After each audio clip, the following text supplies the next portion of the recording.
அறிக்கை மற்றும் வேளாண் துறை நிதிநிலை அறிக்கை தொடர்பான விவாதத்தில் பாரதிய ஜனதா கட்சி சார்பில் கலந்து கொண்டு பேசினோம். விவசாயிகளை பாதிக்கக்கூடிய பல்வேறு பிரச்சனைகளை பற்றியெல்லாம் எடுத்து வைத்திருக்கிறோம். அதேபோல பெண்களுடைய பாதுகாப்பு, அவர்களுடைய ஊட்டச்சத்து குறைபாடு, இந்த மாதிரியான விஷயங்களையும் இன்று எடுத்து நாங்கள் முன்வைத்திருக்கிறோம்.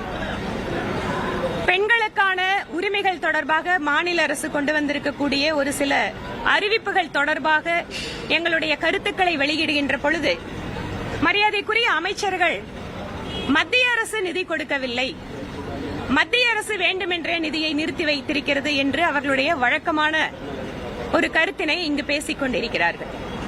அதற்கும் நான் பதிலளித்தேன். ஏனென்றால் மத்திய அரசு ஒரு குறிப்பிட்ட சதவிகித நிதியை தங்களுடைய வருவாயிலிருந்து மாநிலத்துக்கு கொடுத்துக் கொண்டிருக்கிறது.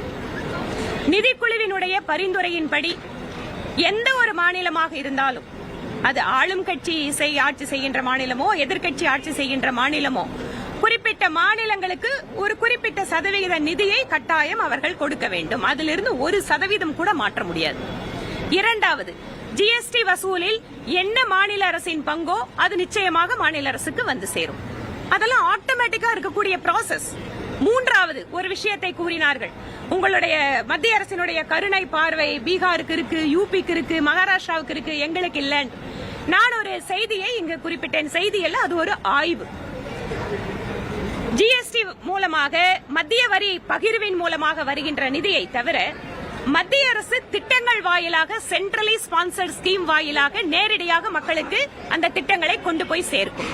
அந்த வகையில் பார்த்தால் தமிழக அரசினுடைய பர் கேபிட்டான்னு சொல்லுவோம், குடிமக்களுடைய ஒட்டுமொத்த நம்பரையும் வருகின்ற நிதி ஆதாரங்களையும் எடுத்து பார்க்கின்ற பொழுது தமிழ்நாட்டில் இருக்கின்ற ஒவ்வொரு நபருக்கும் கிட்டத்தட்ட 2500 ரூபாய் அளவிற்கு மத்திய அரசினுடைய ஸ்பான்சர்ட் ஸ்கீம் இங்கு செயல்படுத்தப்படுகிறது.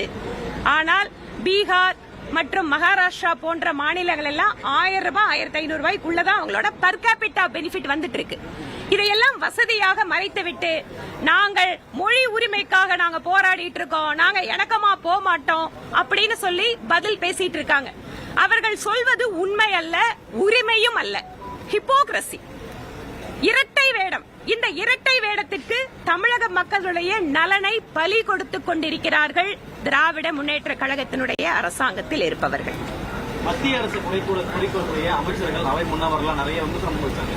ஆனால் டாஸ்மாக் ஊழலை பற்றி ஒரு வார்த்தை கூட இப்போதைக்கு பேசணும், அதுக்கான கேள்வி எழுப்ப கூட அமைச்சு கொடுக்க மாட்டாங்க. டாஸ்மாக் ஊழலை பற்றி நான் சொல்கின்ற பொழுது சம்பந்தப்பட்ட துறையினுடைய அமைச்சர் அவரே எழுந்து பதில் சொன்னார். மத்திய அமலாக்கத்துறை எந்த எஃப்ஐஆரும் போடாம ஒரு ஸ்டேட்மெண்ட் மட்டும் கொடுத்தாங்க. அவங்க கிட்ட ஆதாரம் இல்லாம சம்பந்தம் இல்லாத நபர்கள் கிட்ட எல்லாம் அவங்க சோதனை பண்ணிருக்காங்கன்னு, அவங்க ஏதோ அவங்களுக்கு கிடைச்ச ஆதாரங்களோட அடிப்படையில சோதனை நடத்தியிருக்காங்க. ஒருவேளை சம்பந்தப்பட்ட நபர்கள் எல்லாம் அவங்களுக்கு தான் தெரியும். அதனால சம்பந்தப்பட்ட நபர்கள் யாருன்னு அவங்க தைரியமா சொல்லட்டும், சோதனை நடத்துறதுக்கு அமலாக்கத்துறை ரெடியா இருக்கும். அதனால இந்த மாதிரி பதில் அல்ல. இன்று மக்கள் எதிர்பார்ப்பது, ஊழல் நடந்திருக்குன்னு ஒரு மத்திய அரசாங்கத்தோட துறை சொல்லுதுன்னா அந்த குற்றச்சாட்டுக்கு என்ன உங்களோட பதிலோ, அது தவிர அரசியல் ரீதியான பதில் அல்ல. மக்கள் எல்லாத்தையும் பார்த்துட்டு தான் இருக்காங்க. அதனால் இன்று நான் பேரவையில அந்த கொஸ்டினை எழுப்பியிருக்கேன், அதற்கான பதிலையும் அவர் கொடுத்திருக்காரு. பார்ப்போம். நன்றி.